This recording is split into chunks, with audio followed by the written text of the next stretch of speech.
What our schools are supposed to be are incubators of our democracy. We want to make sure that our students are good citizens. We want to make sure that they know how to vote, that they know how to be engaged, and that they know how to make the world a better place. I think it's really important that we encourage instead of try to silence conversations about race in schools to foster more understanding. Students want to talk about these subjects and they're not always allowed, or they're sometimes censored in the classroom. Ignoring the problem will just teach students to ignore the problem in their adult life. We do not live in a race-neutral society. We live in a society where there is racial disparity. There is issues that fall along the lines of race, and we need to be aware of that.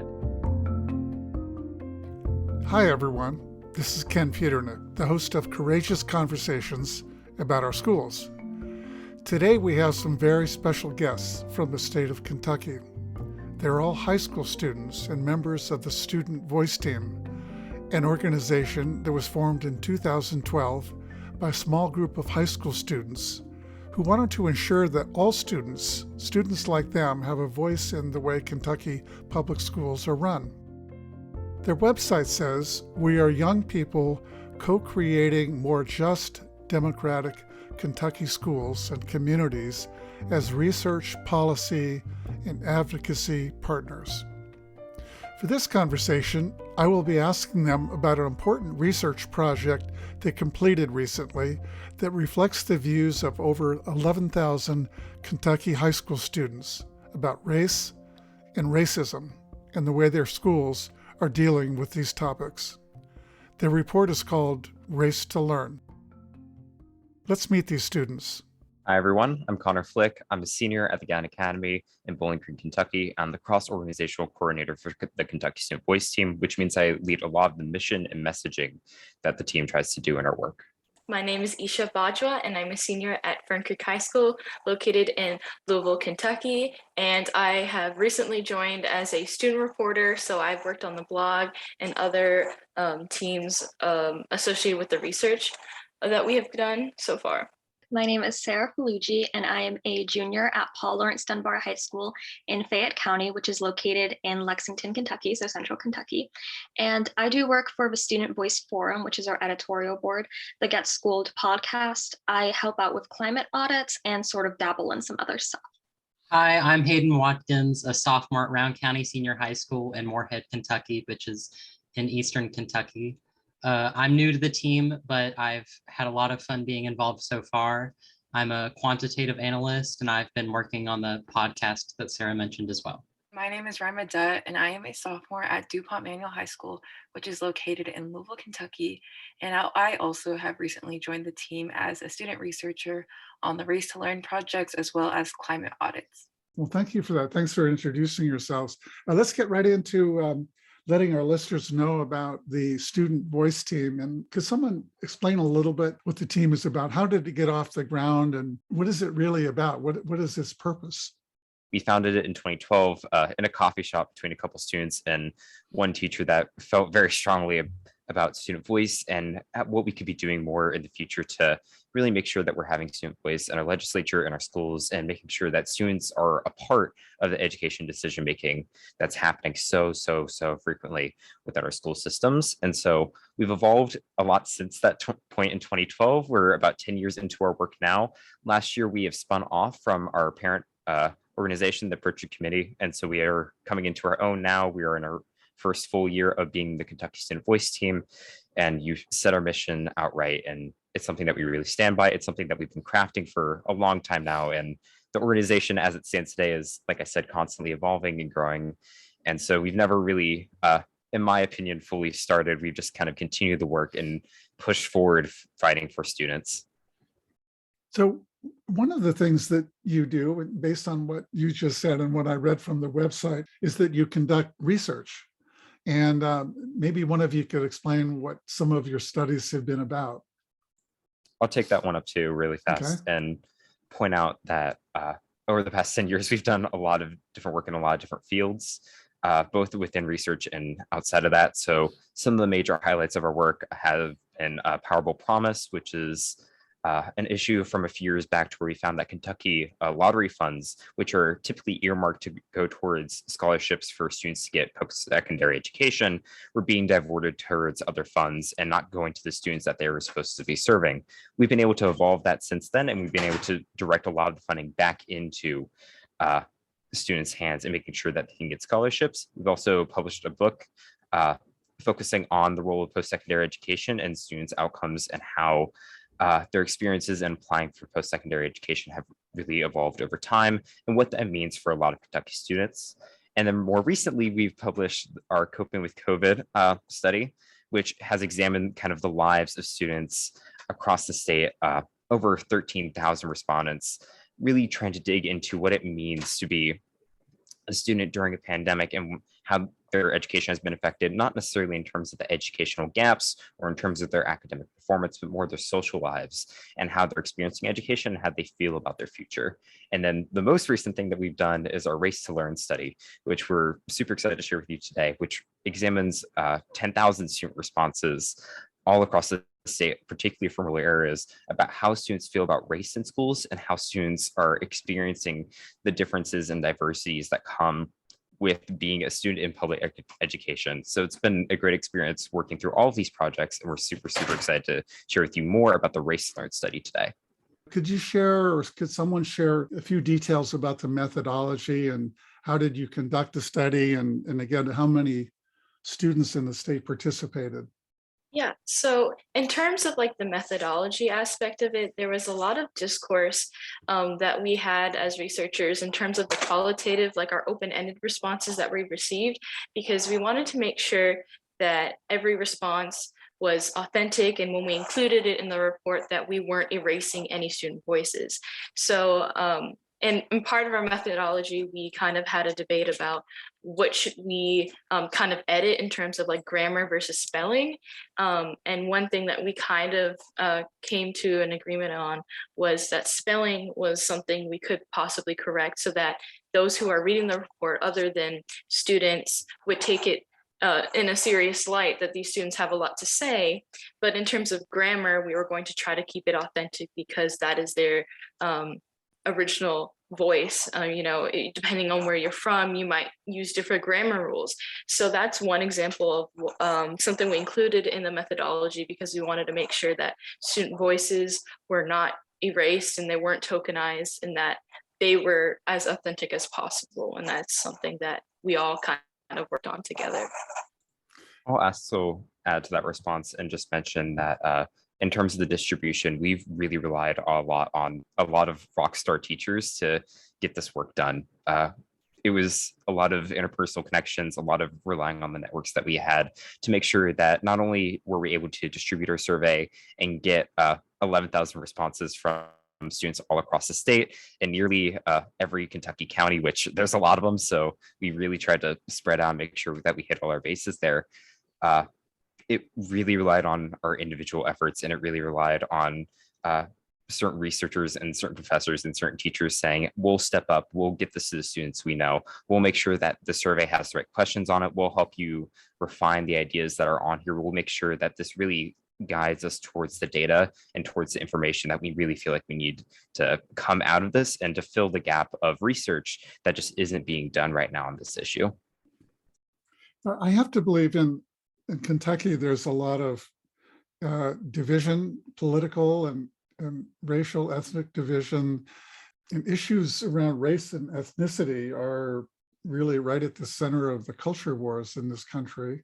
And I can't imagine that Kentucky's any different. So I would love to hear you talk about how you were able to conduct a study about race and racism in a climate where there are these divisions, and whether you ran into any resistance along the way when you proposed doing the study and actually conducted it.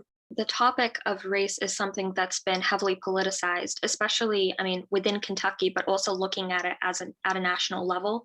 There have been a lot of conversations about race and education and where they intersect.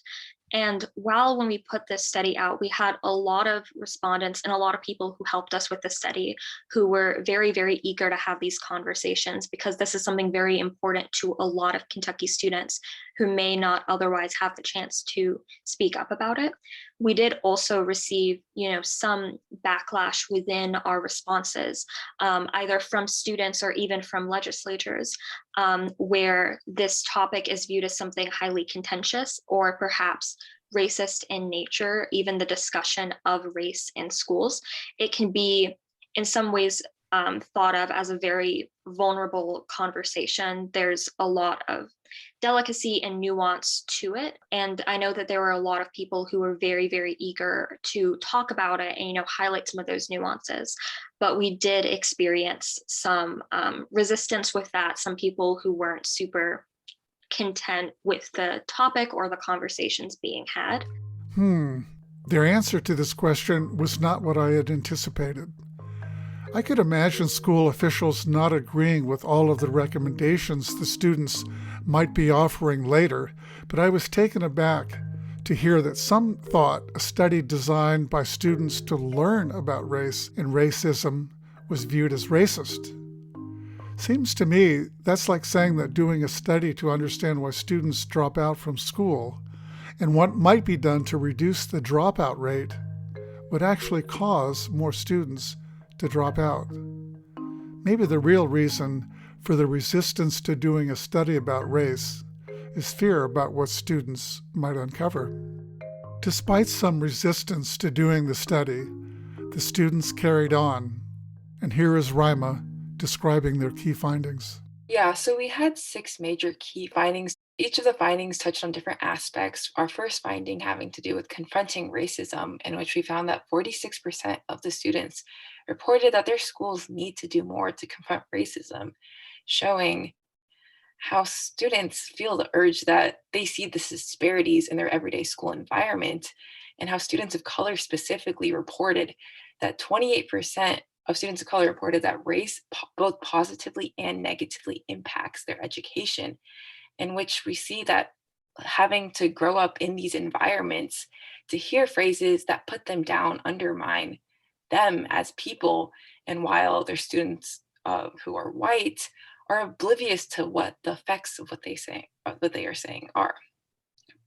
And our second finding had to do with racial and ethnic representation in the classroom, in which we found that 46% of students of color reported that their racial and ethnic group is rarely represented in textbooks and in learning, in which 31% have never had the opportunity to talk about their own experiences on their races in the classroom. And this really shows how students of color are not represented in the learning material, causing many of their white peers to be oblivious to what their experiences are, which may cause them to say these things without really knowing the reasoning.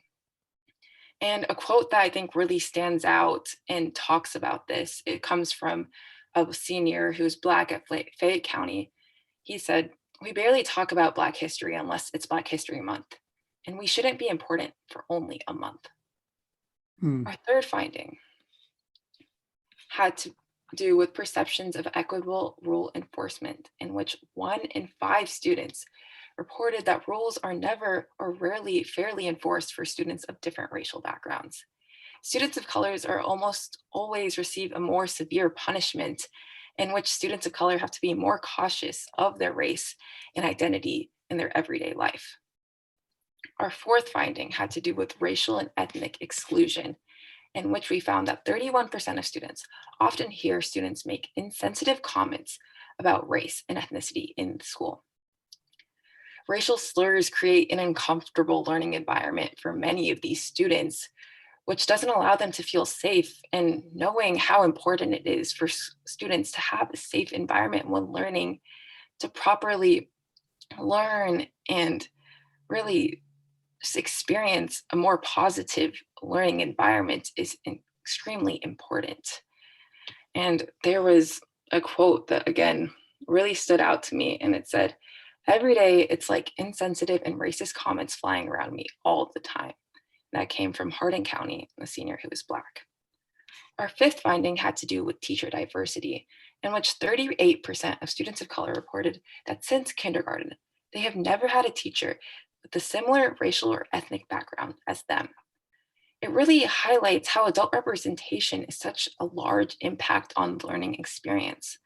And when students of color don't have teachers with the same racial and ethnic representation, it creates a barrier and advantage that white students have over them. And our last finding had to do with racial and ethnic conversation beyond the classroom. 78% of students surveyed reported to have several friends of races and ethnicities different from their own. And within that 78%, 39% regularly have conversations about race and ethnicity outside of the classroom, showing that students have friends of different race and ethnicities, and they are having these conversations outside of classrooms, which show that students want to talk about these subjects, and they're not always allowed, or they're sometimes censored in the classroom and told they're not allowed to speak up on it. I was especially intrigued by this last finding, that most students want more opportunities to discuss race and ethnicity in class, and at times aren't even allowed to have such discussions. I wanted the students to help me understand why they thought this was the case. I feel like it's because many teachers are not, they don't know how to handle these conversations in a respectful manner without insulting one race, and they just choose to avoid it. So I think part of it was kind of this fragility that Raima touched on a little bit about how like teachers are really afraid of insulting students, but also just not, some teachers aren't equipped with the training or even just informal knowledge about diversity and acceptance, and just knowledge about what racism like manifests currently for students.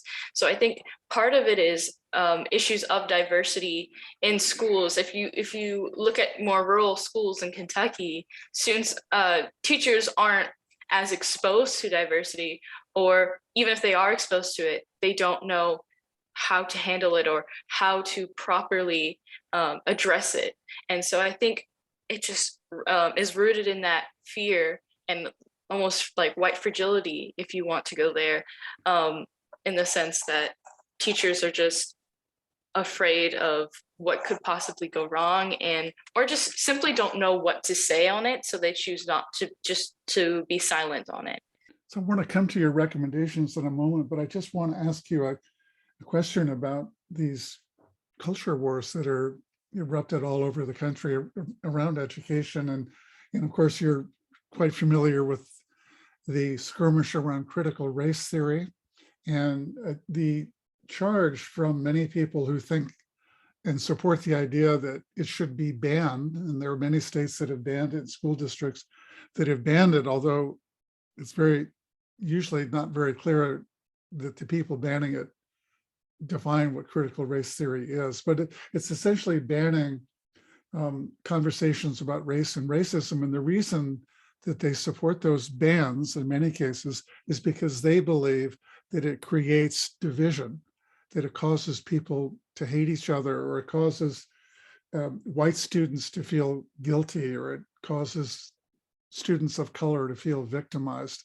I just wonder if any of you would love to hear your thoughts about that problem or that question, or the questions surrounding the debate on critical race theory. Sarah.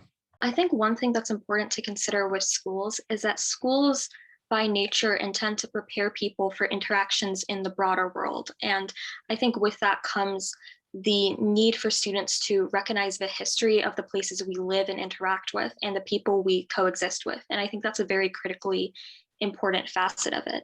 And I think the politicization and, the way that race, discussions of race in school have been made highly controversial really shows a distance from the truth that for students of color, they don't have the option, or even, you could say the privilege, to distance themselves from the impact and the disparities they face in the education system due to their own ethnicity and race, and that for many, white students, it can be easy to say that the discussion of race in schools is something, highly contentious and can create divisions.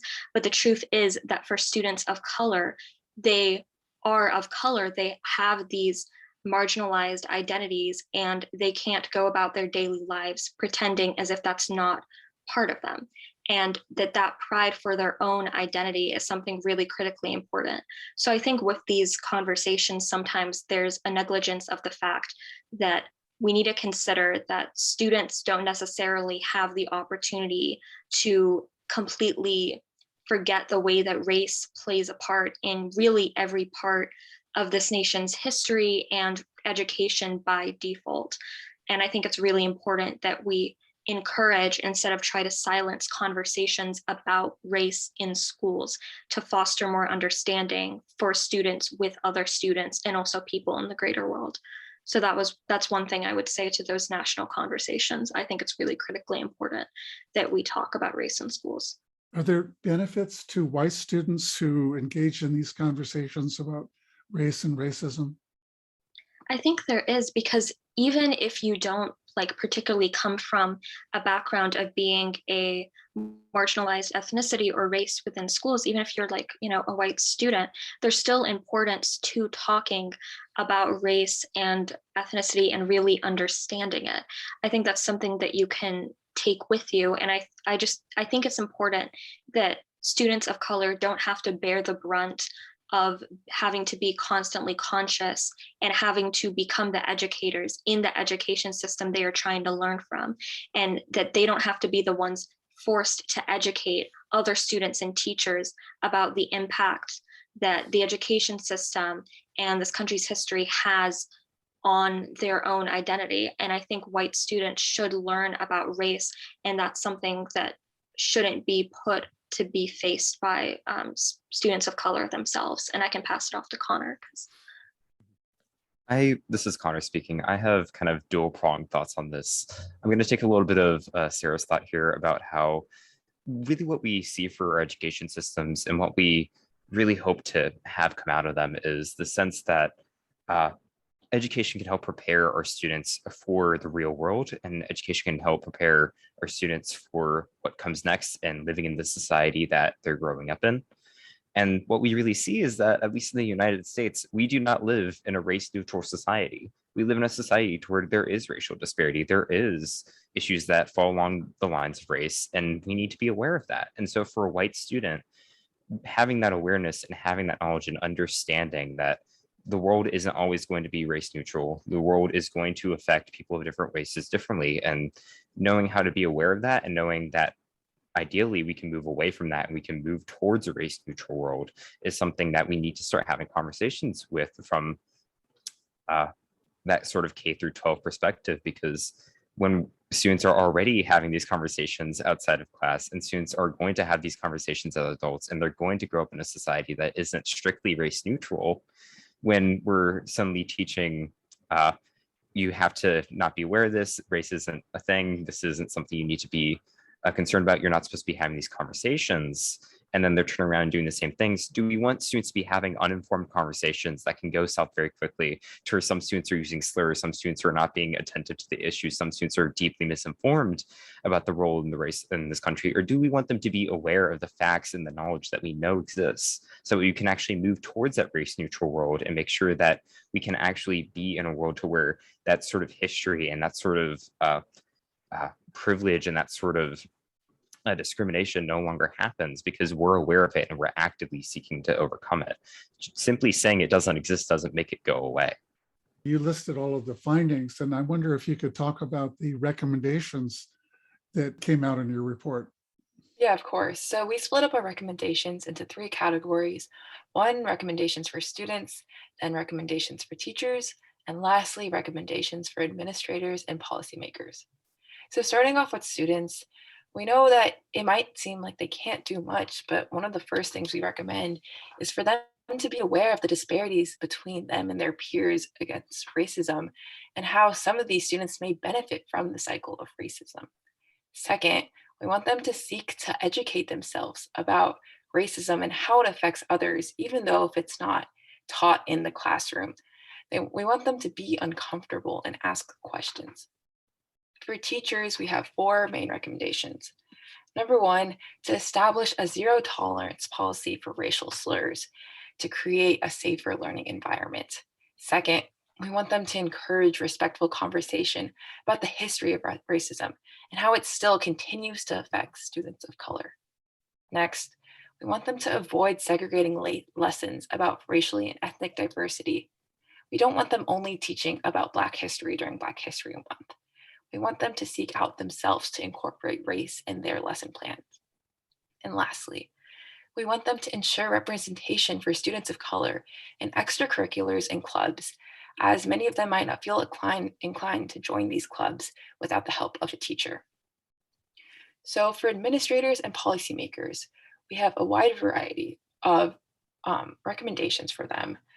Number 1 being to select racially competent staff, them knowing what is good in the classroom and what is bad. Again, going into encouraging non-biased training about these issues about race and ethnicity, knowing not to favor students just because they are one specific race. Next, on the note about teacher diversity, we want them to recruit more ethnically diverse teachers. As we know, it creates a more welcoming environment for students of color. Next, we want them to foster safe environments and repair past mistakes that they might have not already addressed. Next, we want them to encourage students of colors to speak up about their voices. And leading into, we want them to take student reports seriously. When students know that something is up in their classroom, a lot of the times it goes unnoticed. So we want them to take these into account. Next, we want them to encourage the creation of racial and ethnic clubs to promote inclusion. For example, an Asian student committee where Asian students can continue to learn about their history, as it might not be taught inside the school education system. And lastly, we want them to get feedback from students of color about their school climate, knowing how students feel in these situations. And those are our main recommendations. Thank you for that, Rima. I want to ask you about one of them, the zero tolerance recommendation when in response to racial slurs and other racist acts. Can you say a bit more about what, and anyone can respond to this, what you think should happen when something happens that is racially motivated? Yeah, we think that they should give them a punishment or at least acknowledge that, hey, this is wrong and we don't encourage any of these sayings to happen in the classroom, and explaining why they shouldn't say these things. Terrific. Hayden, how about you? Ignoring the problem will just teach students to ignore the problem in their adult life. And it's really important that we have these conversations in classroom and attack these prejudices head on, because students need to be trained in school, because school is foundational to your adult life. It's important we have these conversations in schools so that in our adult life, we can address these issues, because ignoring these issues is just going to teach us to ignore the racial prejudices that exist in America and worldwide. I was thinking about what the students said earlier, that many teachers do not seem comfortable or prepared well enough to talk with students about race. And the finding from their survey, the large majority of students wanted more time for these discussions.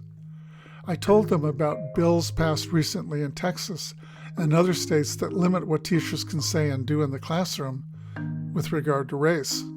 One of those restrictions is that teachers cannot be required to participate in training about race or sex stereotyping.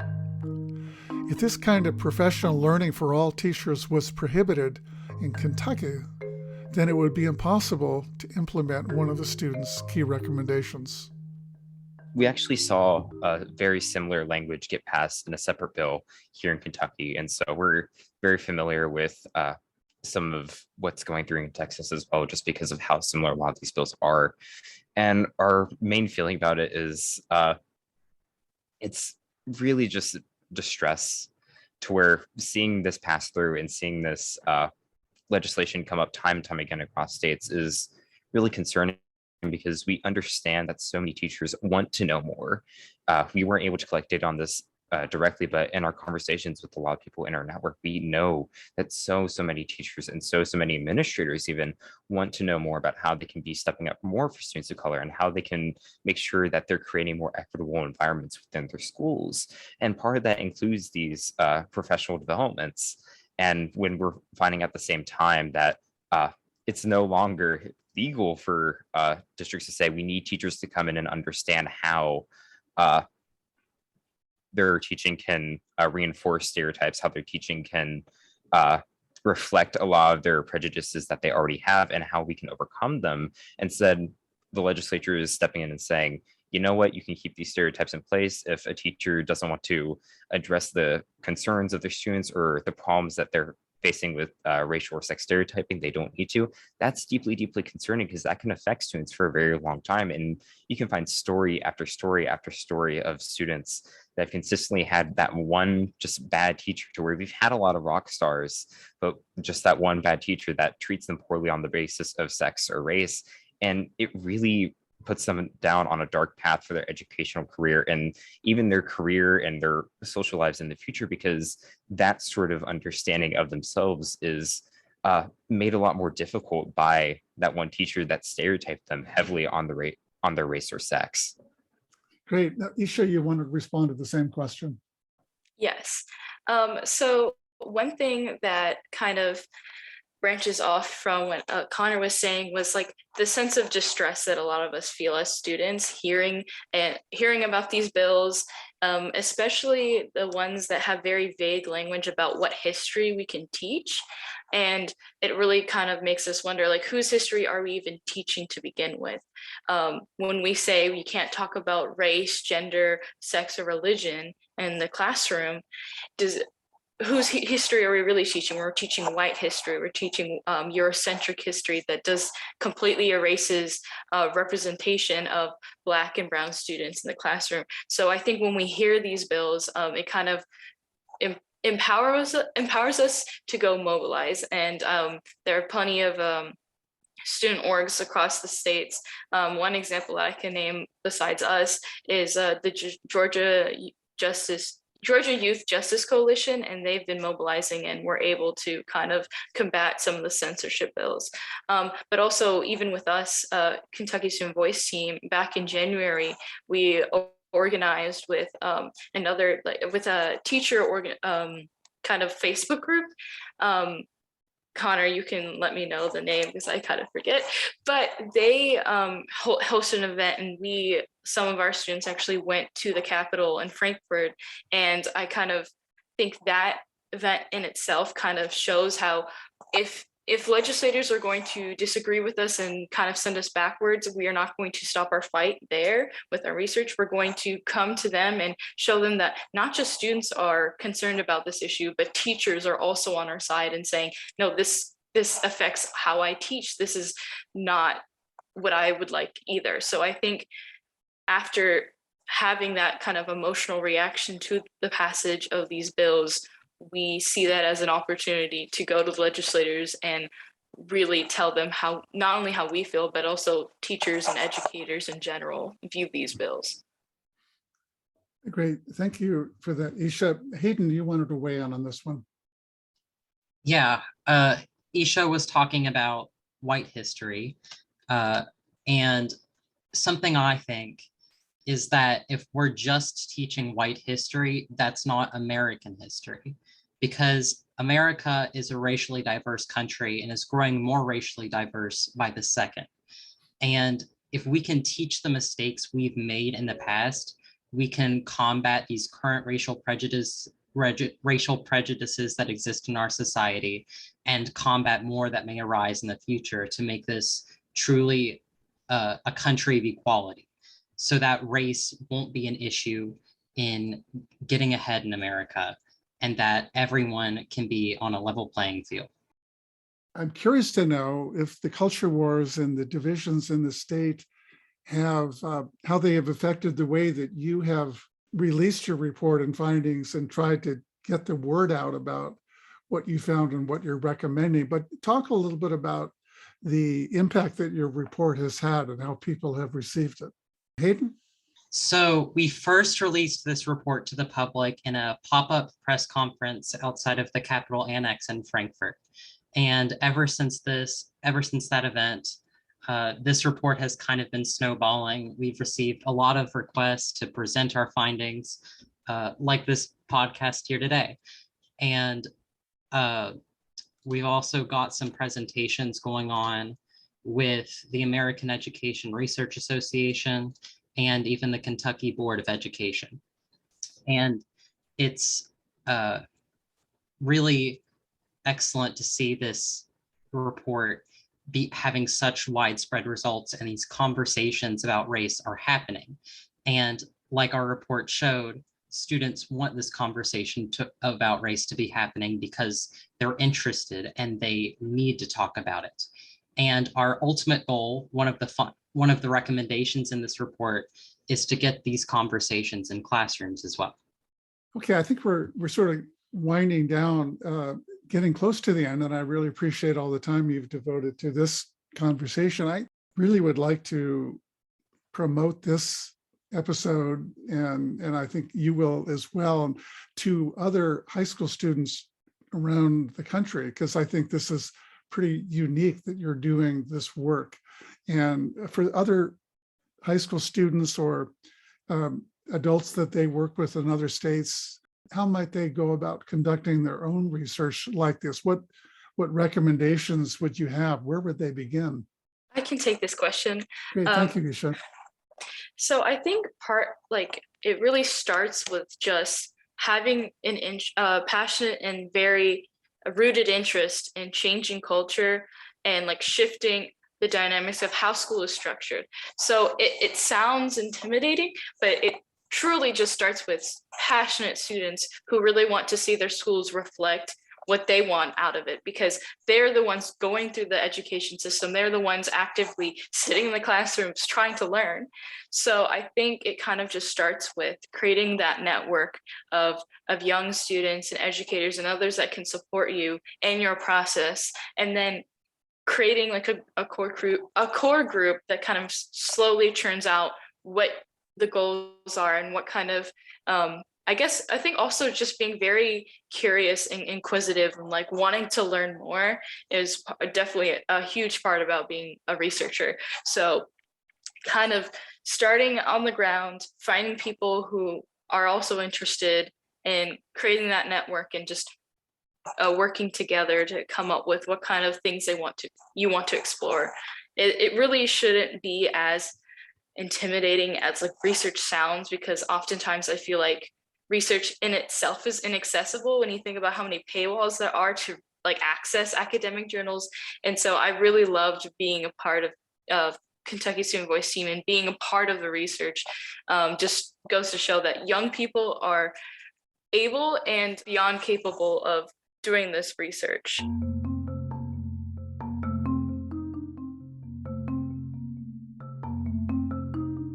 From what I can tell, these students, members of the Kentucky Student Voice team, are indeed beyond capable of conducting meaningful research about their schools. Their survey methodology was sound. Their large sample size was more than adequate to come up with valid and reliable findings. And their recommendations about how to strengthen learning opportunities for all high school students in the state seem eminently sensible, especially since the recommendations were based on what students say they want for their education. My hope is that lawmakers and education officials in the state appreciate and take seriously the recommendations in the Race to Learn report. And if any of them take issue with it, I hope they'll reach out to the team and offer to have a civil and courageous conversation about it.